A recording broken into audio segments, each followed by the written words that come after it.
Hello दोस्तों, SGLT2 inhibitors यानी डेपाग्लिफ्लोजिन एम्पैग्लिफ्लोजिन group की मेडिसिन जब आप किडनी पेशेंट्स में और हार्ट पेशेंट में देते हो तो ये उनके लिए बहुत अच्छी दवा, in fact one of the best दवाएं मानी जाती है। लेकिन इस दवा के साथ एक बहुत बड़ी प्रॉब्लम है कि इस दवा को लेने से किसी किसी को बार बार यूरिनरी ट्रैक्ट इन्फेक्शन हो सकता है, यानी पेशाब में इन्फेक्शन हो सकता है। क्योंकि दवा का काम करने का तरीका ये है कि जब ये दवा काम करती है तो यूरिन में आपके शुगर निकलता है, तो इस दवा को लेने से बार बार पेशाब में इन्फेक्शन किसी किसी को हो सकता है। आज हम बात करेंगे क्या क्या टिप्स को आपको फॉलो करना चाहिए जिससे कि SGLT2 इनहिबिटर्स लेने के बावजूद भी आपका यूरिन इन्फेक्शन का रिस्क कम हो जाए और आपको दोबारा या बार बार इस दवा को लेने में इतनी ज़्यादा दिक्कत ना आए।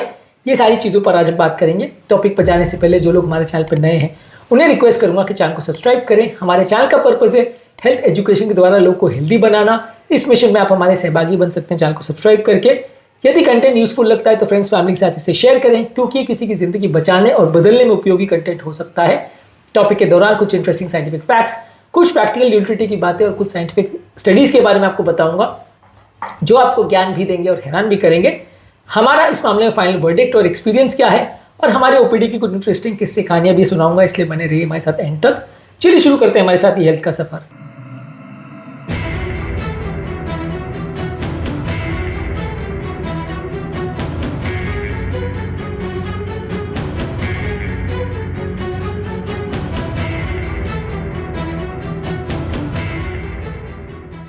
क्या आपके परिवार में कोई व्यक्ति डेपाग्लिफ्लोजिन एम्पैग्लिफ्लोजिन इस ग्रुप की मेडिसिन ले रहा है और क्या उसको कभी यूरिनरी ट्रैक्ट इन्फेक्शन हुआ है?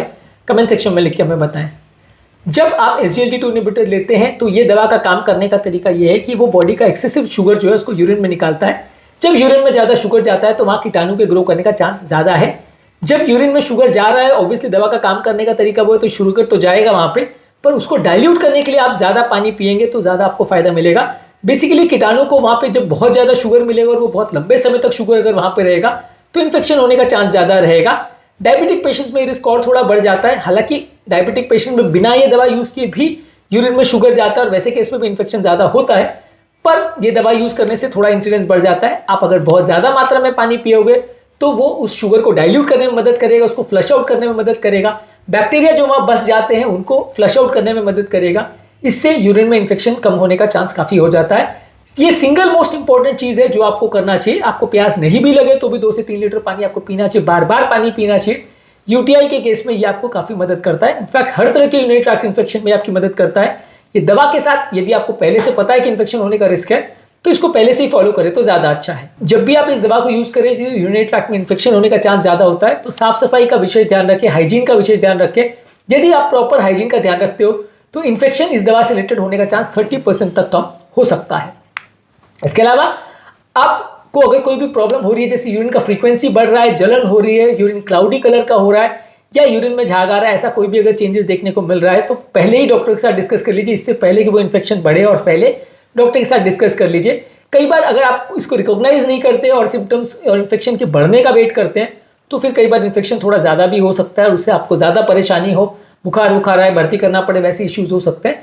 तो इसलिए पहले से इसको रिकॉग्नाइज करेंगे तो ज़्यादा अच्छा है। इसके अलावा अंडरलाइन कोई अगर हेल्थ कंडीशन है, जैसे अगर आप पूरली कंट्रोल डायबिटीज़ है या पहले यूटीआई की हिस्ट्री है, यूरिनरी ट्रैक्ट में कोई ऐसा स्ट्रक्चरल प्रॉब्लम है जिससे बार बार इन्फेक्शन हो सकता है या पथरी वगैरह का प्रॉब्लम है, तो वैसे लोग को प्रॉब्लम्स होने का चांस ज़्यादा है और वैसे लोगों में और ज़्यादा सतर्कता रखने की ज़रूरत है। और अगर उसके बिना काम चल सकता है तो इस दवा के बदले दूसरी दवाओं का ट्राई भी कर सकते हैं। जहाँ पे रिस्क ज़्यादा हो या किसी को और मल्टीपल बार ऑलरेडी इन्फेक्शन हो गया तो वहाँ पे आपको और ज़्यादा सावधानी रखनी पड़ेगी या दवा का दूसरा ऑल्टरनेटिव यूज़ करना पड़ेगा। अलग अलग तरह के SGLT2 इनहिबिटर्स, चाहे डेपाग्लिफ्लोजिन यूज करो, एम्पैग्लिफ्लोजिन यूज करो, इनमें कोई सिग्निफिकेंट डिफरेंस नहीं है और दोनों में यूरिनरी ट्रैक्ट इन्फेक्शन का जो चांसेस है वो लगभग बराबर है। तो इसलिए ऐसा फर्क नहीं पड़ेगा कि आप एक SGLT2 इनहिबिटर के बदले दूसरा यूज करो यानी डेपाग्लिफ्लोजिन के बदले एम्पैग्लिफ्लोजिन यूज करो तो उससे कुछ इंसिडेंस में फर्क पड़ेगा, तो वैसा नहीं है। ये प्रॉब्लम हर तरह के जो SGLT2 इनहिबिटर यूज करोगे उसके साथ है। तो इस ग्रुप में सभी दवाई में लगभग बराबर ही चांस आपको मिलेगा। ये यूरिनरी ट्रैक्ट इन्फेक्शन का रिस्क मेल पेशेंट्स में थोड़ा कम रहता है एज कंपेयर टू फीमेल, और मेल पेशेंट में जो होता भी है वो थोड़ा कम सीरियस होता है। फीमेल पेशेंट में क्योंकि जेनिटल ट्रैक्ट थोड़ा छोटा होता है, यूरेथ्रा छोटा होता है, इसलिए वहां पे इन्फेक्शन होने का और उसके बढ़ने का, बिगड़ने का चांस ज्यादा होता है। इसलिए आपको फीमेल पेशेंट में ज्यादा ध्यान रखना पड़ेगा। इसके अलावा अगर कोई ऐसा पेशेंट है जिसकी इम्यूनिटी ऑलरेडी कॉम्प्रोमाइज्ड है या ऐसा कोई व्यक्ति है जिसको पहले बार बार इन्फेक्शन की हिस्ट्री रही तो उसमें ज्यादा ध्यान रखना पड़ेगा। यदि कोई ऐसा पेशेंट है जो इम्यूनिटी कम करने वाली दवा जैसे इम्यूनोसप्रेसेंट्स या स्टेरॉइड्स पर है तो वहाँ पे यूटीआई का रिस्क ज़्यादा होगा, तो वहाँ पे आपको ज़्यादा ध्यान देना पड़ेगा। इस मामले में प्रॉपर पेशेंट एजुकेशन करने से भी आपको थोड़ा ज़्यादा फायदा मिलता है। इसके अलावा आपको यूरिन बार बार पास करना चाहिए। यूरिन को ब्लैडर में जितना ज़्यादा देर आप छोड़ोगे उतना इन्फेक्शन का रिस्क ज़्यादा बढ़ेगा। तो सेक्सुअल एक्टिविटी के पहले और बाद में और कोई भी रेगुलर टाइम पे भी आप बार बार अगर यूरिन को पास करोगे, बिना पेशाब का प्रेशर लगे भी आप यूरिन को पास करते रहोगे, तो इससे भी यूरिनरी ट्रैक्ट इन्फेक्शन का रिस्क कम हो जाता है।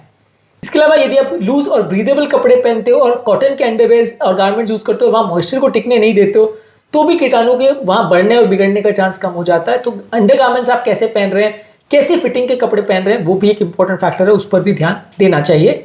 इसके अलावा जेनाइटल एरिया में कोई सेंटेड वॉशेस या वेजाइनल क्लीनर्स या डाउशेस या हार्श क्लीनर्स या केमिकल्स का प्रयोग मत करिए। इससे भी वो एरिया में इरिटेशन होता है, इन्फेक्शन होने का चांस बढ़ जाता है, वहाँ के नेचुरल बैक्टीरिया मर जाते हैं।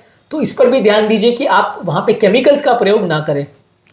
इसके अलावा आप अपने शुगर लेवल को कम करें, और अगर आपका बेसलाइन ब्लड शुगर लेवल अगर कम रहता है तो यूरिनरी ट्रैक्ट इन्फेक्शन का रिस्क कम हो जाता है। अगर अच्छा कंट्रोल डायबिटीज़ है या आप ऐसा मेंटेन करते हो अपने ब्लड शुगर लेवल्स को कि शुगर ब्लड में कम रहता है, तो इन्फेक्शन का रिस्क कम होगा, क्योंकि जितना ज़्यादा शुगर यूरिन में जाएगा उतना इन्फेक्शन का रिस्क होगा। तो इस पर भी आप थोड़ा मैनेज और मेंटेन करोगे, शुगर का कंट्रोल इंप्रूव करोगे बाकी मेडिसिन से या दूसरी टेक्निक से, तो उससे भी फायदा मिलेगा। इसके अलावा मेल पेशेंट्स में बैलेनाइटिस होता है, यानी पेनिस के फोरस्किन के आसपास कई बार इन्फेक्शन और वहाँ पे फंगल इन्फेक्शन भी होने का चांस ज़्यादा रहता है। तो उस एरिया को प्रॉपरली रिट्रैक्ट करके नहाते समय उसको प्रॉपरली क्लीन करें, तो इसका इन्फेक्शन वहाँ पे फैलने का रिस्क भी थोड़ा कम हो जाता है। इसके अलावा आप अगर प्रोबायोटिक यानी नेचुरल गट के बैक्टीरिया लेते हैं, डी मैनो सप्लीमेंट्स लेते हैं और क्रैनबेरी एक्सट्रैक्ट लेते हैं, तो इससे भी कुछ हद तक यूरिनरी ट्रैक्ट इन्फेक्शन को कम करने में मदद मिल सकती है। इसके अलावा यदि आपको बार बार प्रॉब्लम हो रही है और अगर यूरिन में इन्फेक्शन हो रहा है, तो थोड़े दिन के लिए आप दवाई को बंद कर दीजिए। ज्यादातर केस में दवा को अगर रीस्टार्ट भी करेंगे तो उतना दिक्कत नहीं आता है। थोड़े दिन के लिए अगर मेडिसिन को बंद कर दे तो वो भी एक तरीका है जिससे कि इन्फेक्शन को कम किया जा सकता है। उसके बाद आप रीअसेस कर सकते हो कि दवा की कितनी जरूरत है। यदि दवा के बगैर काम चल सकता है और ऐसा केस है जहाँ पे इन्फेक्शन से प्रॉब्लम ज्यादा हो सकती है, या ऐसा केस है जहाँ दूसरी दवाओं के ऑप्शंस हैं जो कि अच्छे खासा काम कर सकते हैं, तो आप उनको यूज करिए। अगर ऐसा केस है जहाँ पे वो दवा बहुत ज्यादा जरूरी है तो फिर डॉक्टर को उसको रिस्टार्ट करना पड़ सकता है। इसके अलावा जब भी यूरिनरी ट्रैक्ट इन्फेक्शन हो तो दवा को हमेशा के लिए बंद कर देना कंपलसरी नहीं है। ज्यादातर इन्फेक्शन बहुत माइल्ड होते हैं और अगर दवा चालू भी रखो और साथ में कीटाणुनाशक दवा और एंटी फंगल मेडिसिन दे दो तो इन्फेक्शन अपने आप चला जाता है। तो ये दवा को पूरी तरह से हमेशा बंद करना जरूरी नहीं है। यदि आप प्रिवेंटिव स्ट्रैटेजीज को प्रॉपर्ली फॉलो करोगे और पर्सनल हाइजीन का ध्यान रखोगे तो दवा को कंटिन्यू रखने में भी ज्यादातर केस में दिक्कत नहीं आती है। पर फिर भी अगर बहुत ज्यादा बार बार इन्फेक्शन हो रहा है, मैनेज नहीं हो रहा है और पेशेंट का इन्फेक्शन अगर फैलने का रिस्क हो रहा है तो फिर आपको थोड़ा ज्यादा ध्यान रखना पड़ेगा। तो बेसिकली इस मामले में फाइनल वर्डिक्ट हमारा ये है कि आप हाइड्रेशन और हाइजीन पर प्रॉपर ध्यान रखिए, यूटीआई के सिम्टम्स पर प्रॉपर ध्यान रखिए, पर्सनल हाइजीन पर प्रॉपर ध्यान रखिए। डायबिटिक पेशेंट जिनको पुराना यूटीआई की हिस्ट्री है, इसके अलावा उम्रदराज पेशेंट में प्रॉब्लम्स होने का चांस ज्यादा है, फीमेल पेशेंट में प्रॉब्लम होने का चांस ज्यादा है, तो वहाँ पे आपको ज्यादा ध्यान रखने की जरूरत है। पेशेंट को प्रॉपरली एजुकेट करने की जरूरत है, तो इस प्रॉब्लम को कम करने में काफी मदद मिल सकती है। तो अगली बार आपके परिवार में जब कोई इस तरह की मेडिसिन पे हो तो ये सारे टिप्स को उनको फॉलो करना चाहिए, जिससे कि यूरिन में इन्फेक्शन होने का चांस काफी कम हो जाएगा। उम्मीद करूंगा कि आज के टॉपिक में कुछ नया जानने को मिला होगा। जो लोग हमारे चैनल पर नए हैं उन्हें रिक्वेस्ट करूंगा कि चैनल को सब्सक्राइब करें, क्योंकि इस तरह का यूजफुल कंटेंट हम आपके लिए लाते रहते हैं और इस तरह के हजारों वीडियोस ऑलरेडी चैनल पर अवेलेबल हैं। यदि आपको कंटेंट यूजफुल लगे तो फ्रेंड्स फैमिली के साथ इसे शेयर करिए, क्योंकि किसी की जिंदगी बचाने और बदलने के लिए यूजफुल कंटेंट हो सकता है। आपके कमेंट्स हमें जानने में मदद करते हैं कि आपको हमारा कंटेंट कैसा लग रहा है, प्लस हमारे लिए मोटिवेशन और इंस्पिरेशन का भी काम करते हैं। इसलिए वीडियोस को देखते रहिए, शेयर करते रहिए और हेल्थ के सफर में आगे बढ़ते रहिए।